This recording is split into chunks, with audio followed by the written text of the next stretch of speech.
Hello, hello, hello. How's it going, Wildcats? This is the Word to the Wildcat podcast, season 2, episode 3. My name is Tommy Fernandez, and joining me is Aurelia Ruiz. What's up, Wildcats? Thank you so much for joining us today. Our last episode was themed around health and wellness, and we had an amazing discussion with CEWU alumni, Dr. Jesus Enguies. And if you haven't gotten a chance to check that out, make sure to do so. And today's episode is going to be based on communication and conflict resolution. Remember, you can receive credit towards earning your WLA certificate for listening to and completing an assessment of this episode. We're really excited to have Molly Nutt here with us. She is a graduate from 2019. Molly, do you want to tell the CEWU community that are Wildcats at Central who you are and what you do? Yeah. Hi, everyone. My name's Molly. Like Aurelia said, I graduated in 2019, so pretty recently. Right out of college, I was fortunate enough to get an internship at T-Mobile at the corporate headquarters. And I was doing employee communications as an intern. And then once my 3-month internship was up, they actually hired me to stay full time. So now the past year, I've been a communications specialist in our employee communications team, really focusing on our diversity, equity, and inclusion communications to our now 80,000 employee base. That's awesome. And so for all of y'all that don't know, we've met Molly around 2018. We all worked together here at the CLCE, which is great. Molly, thank you so much for joining us. And it's really good to catch up with you and hear what you're doing and how you are able to kind of just bring leadership into your life and embody what CLCE and what you represent, you know? Yeah, I'm really happy to be here. Like I was telling you guys earlier, like having the opportunity to work at the CLCE really helped me realize like what I wanted to do and what I was good at. I played softball at Central and was an athlete up until my senior year when I had surgery, and so I couldn't play my senior year. And my senior year at the CLCE was really my time to be like, okay, time to get your stuff together. What's your future going to be like? What do you want to do after college? You're no longer a student athlete. You're retired. What's the next plan? And so working at the CLCE definitely helped me get things in order and realize where my passions lie, and also helped me land the internship at T-Mobile. So I think it all worked out in the end. Yeah, that's great to hear too, because I think Aurelia can attest to me when I say this. Is like, I think one thing that was so great about your time working at the center was that you always would put in that extra effort as the student writer and managing our social media accounts to show up to our events, take pictures, do everything you can. So it's great to hear that your kind of work ethic and the skills that you took away from working at the CLC has, translated well into you now being a communication specialist at T-Mobile. Yeah, I remember my first day at the CLCE too. They handed me a camera and they were like, you're going to be our photographer.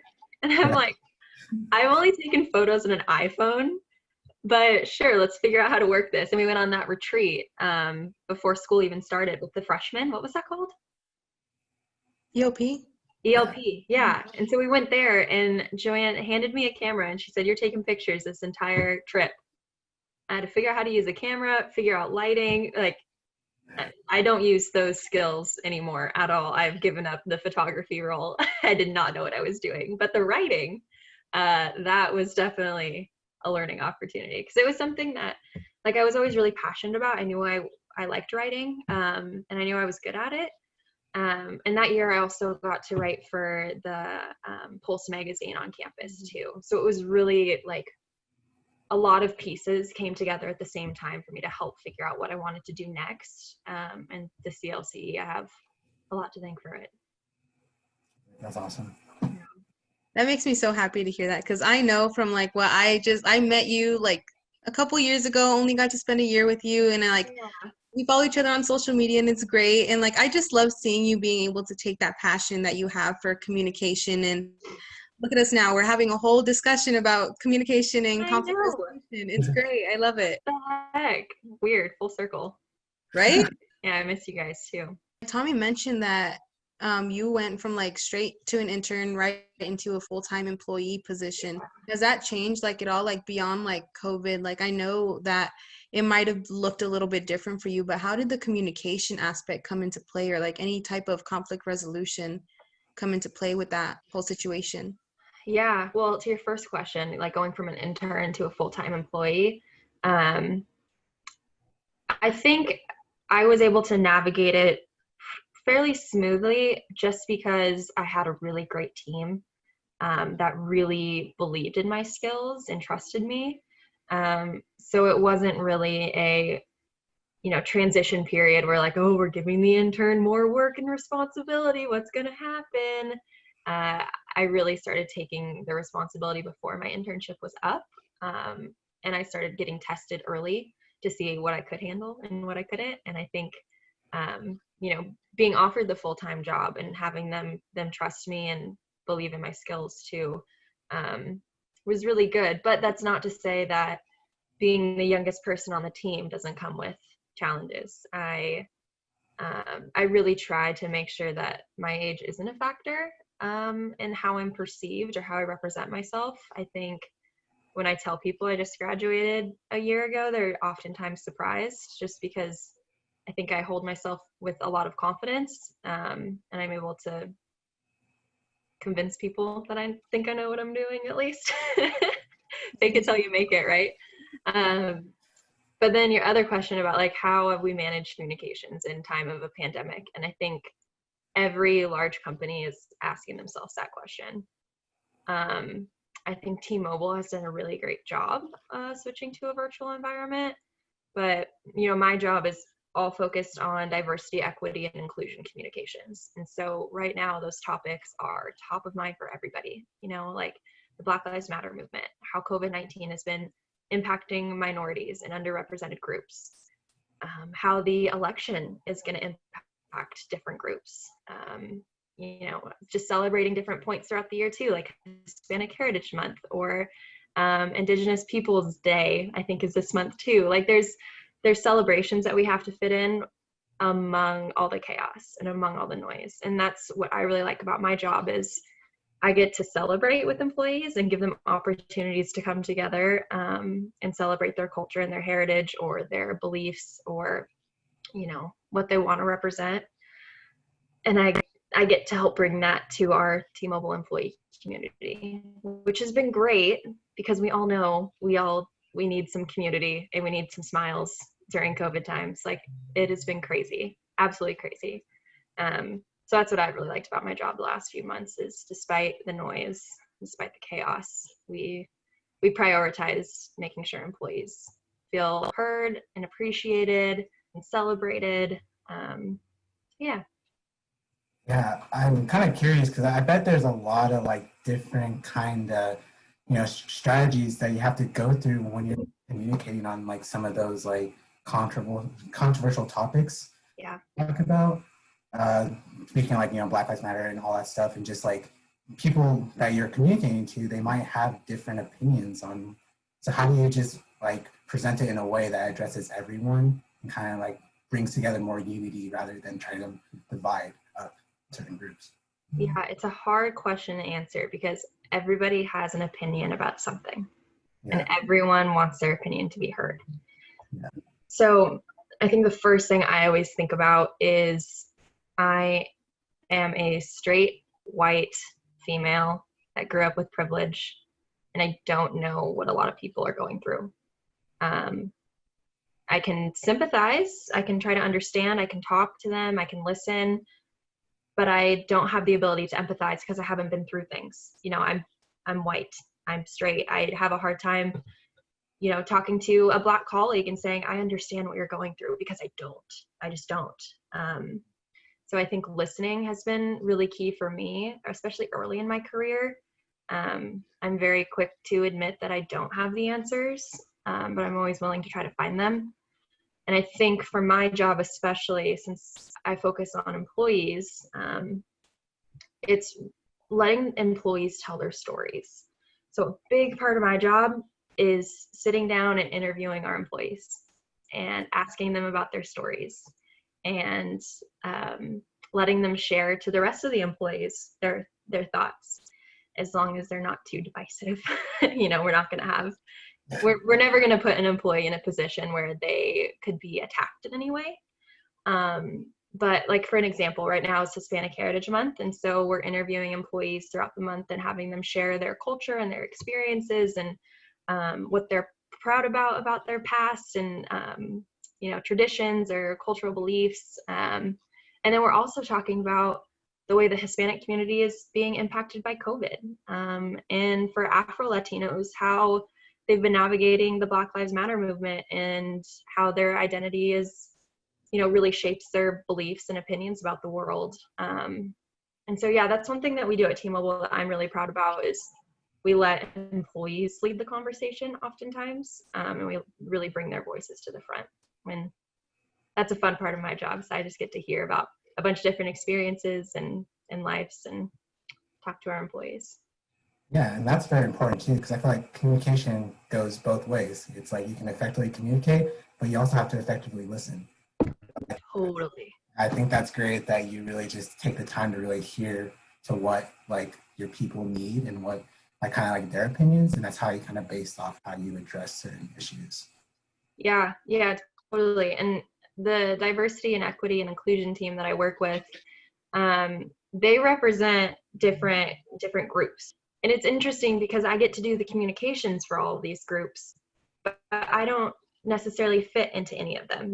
Like I am straight and I'm white. I have to listen to do my job, because if I don't listen, I can't do my job right.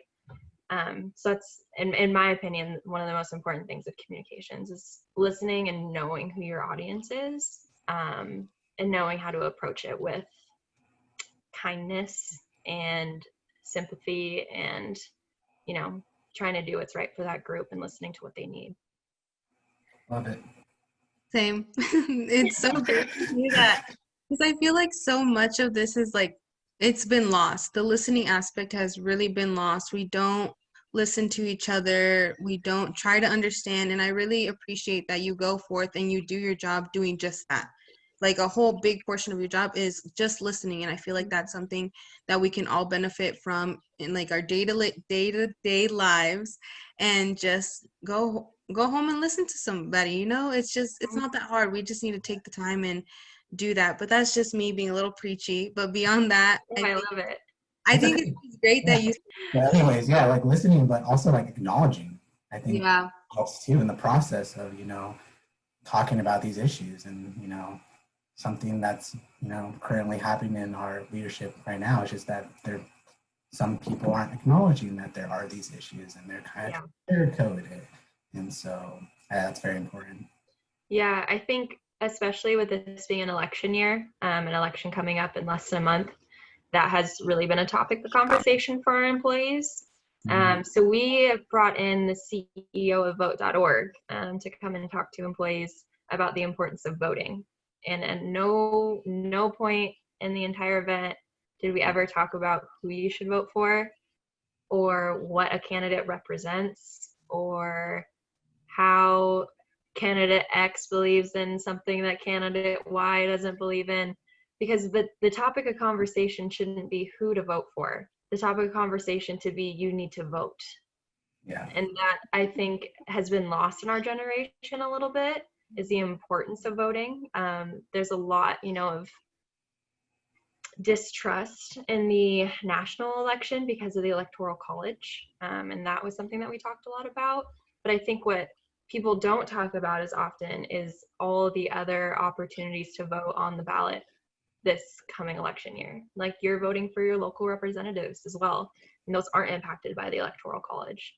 So I am no voting expert. I probably know as much as average Joe, but that's definitely something that we're talking to employees a lot about, because we have an 80,000 person employee base. And if we encouraged 80,000 employees to get out and vote, that makes an impact, whether it's, national or local. And so I think talking about civic engagement, like we actually just announced at T-Mobile that all employees get half a day off on election day to make sure that they have time to go vote and go to the polls.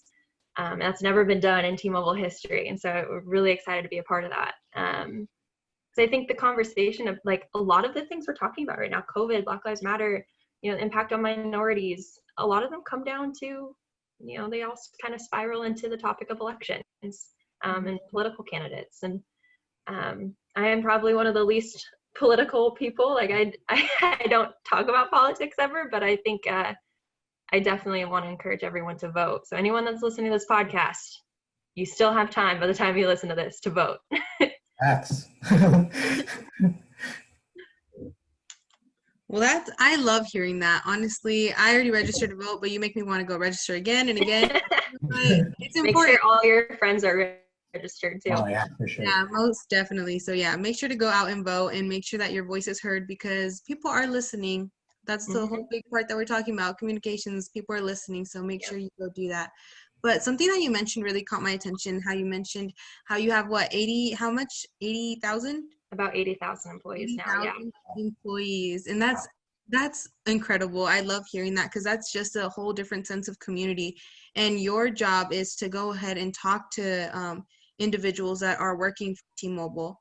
My question to you is basically like, how do you go about, and you already kind of answered this a little bit earlier about in terms of like interviewing, but how do you go about allowing them to bring their full selves? How does that impact communication as well? Like, and for those of you that don't list or that are listening, in terms of full self or your whole self, that's just your most authentic version of yourself. You're not trying to put on any masks. You're just trying to be the person you are and just go about your day like that.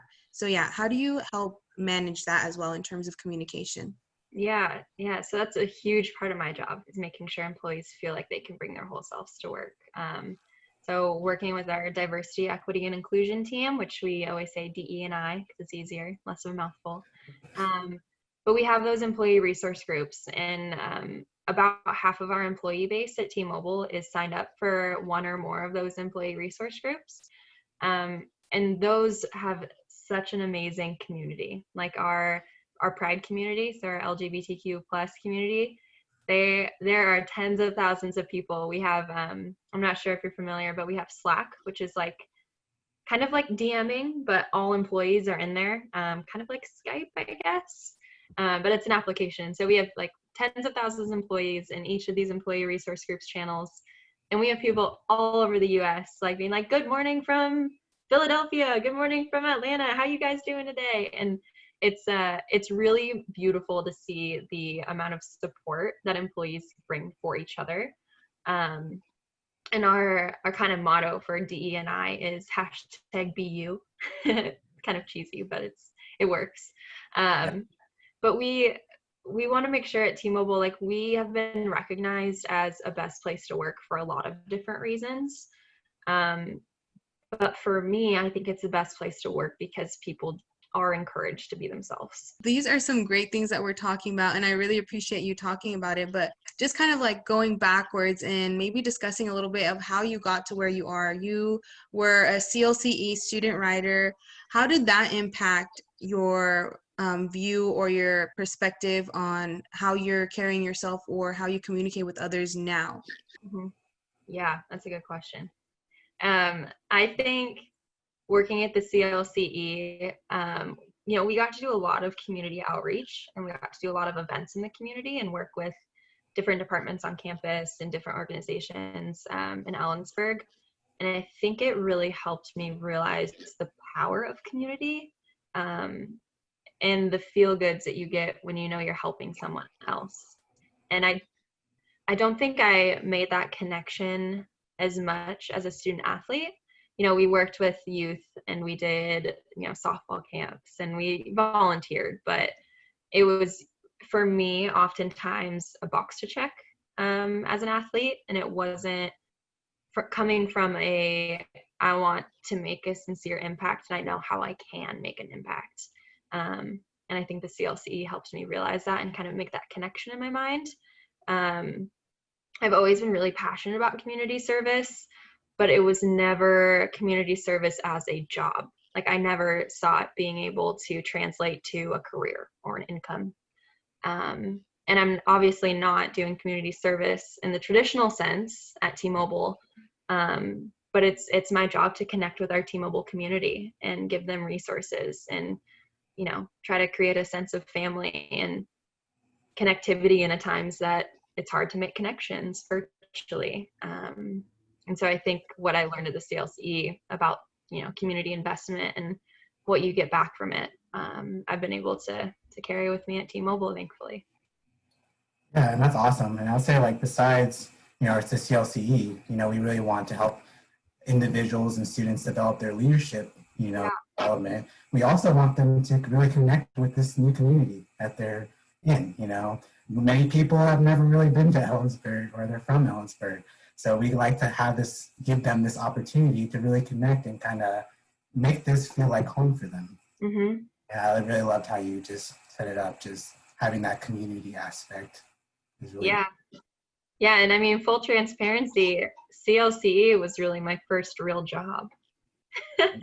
My job before that was to hit a ball with a bat and run really fast.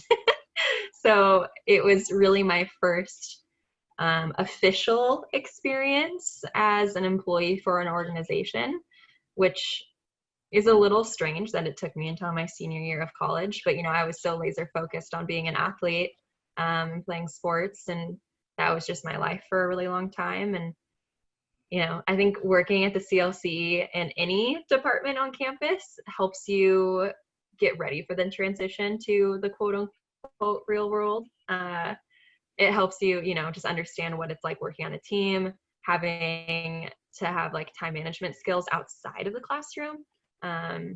So yeah, I think I would really encourage anyone who's listening to this to get a job on campus in a center like the CLCE, just to get a little bit more ready for what you're gonna face after college.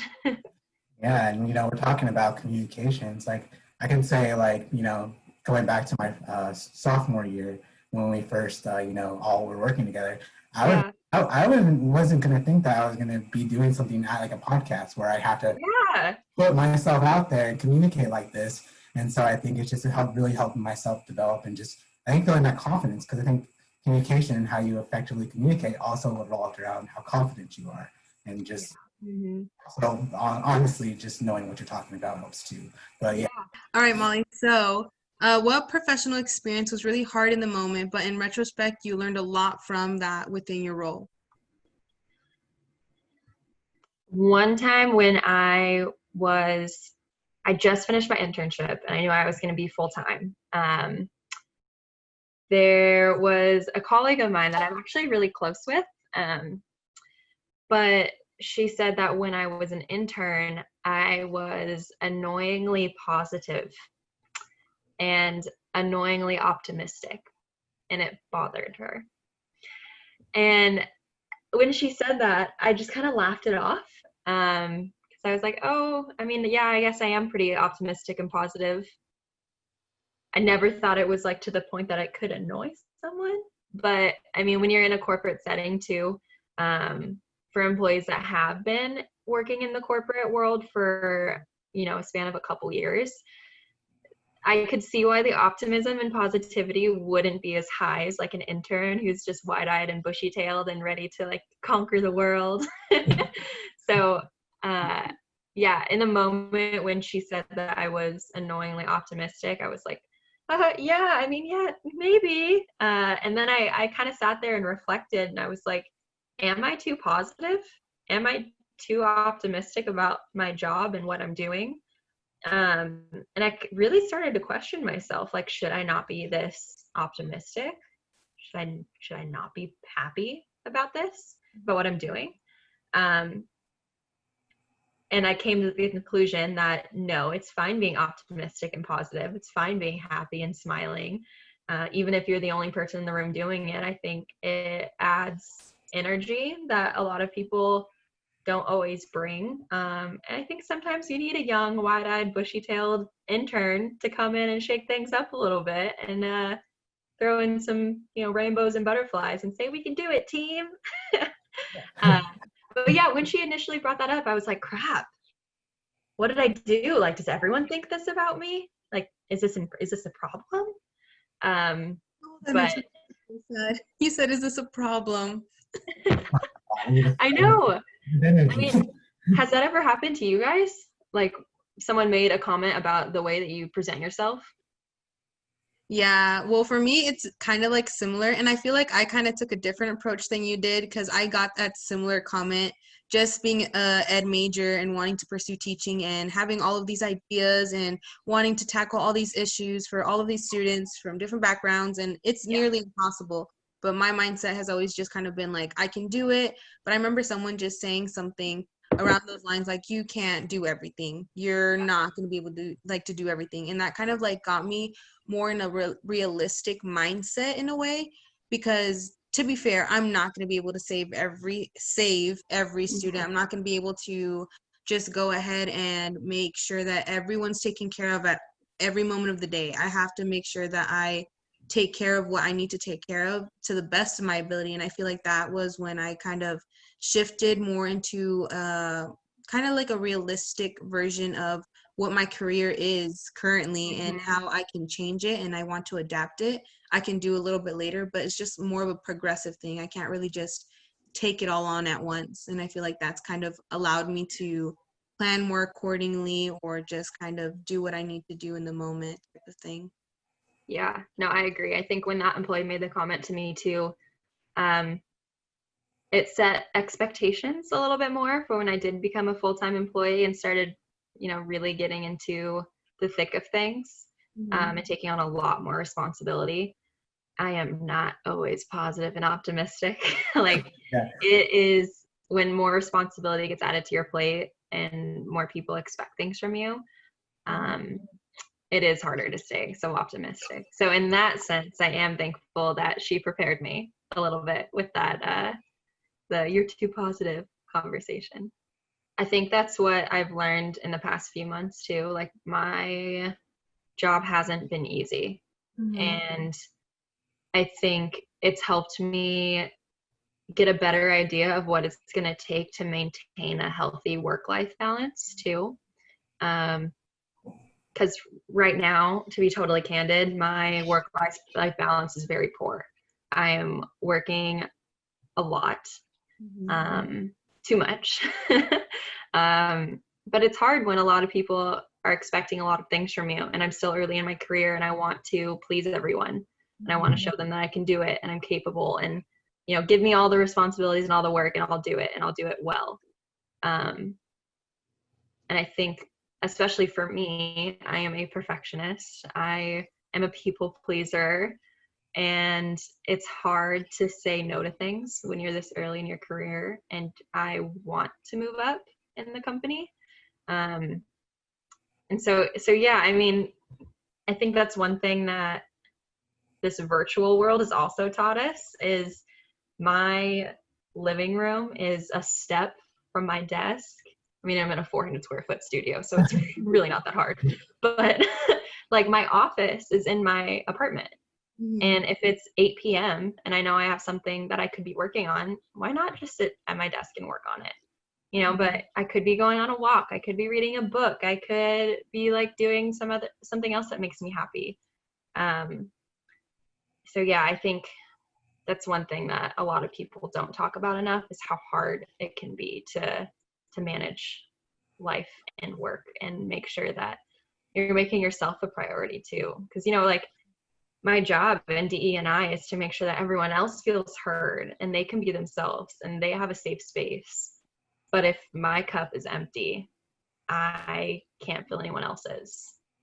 So that's something I'm working on as we speak. So once again, Wildcats, we'd like to thank you so much for joining us. And thank you, Molly, for taking the time out of your day, out of your busy work schedule. Take the time to talk with us. It was a very great conversation.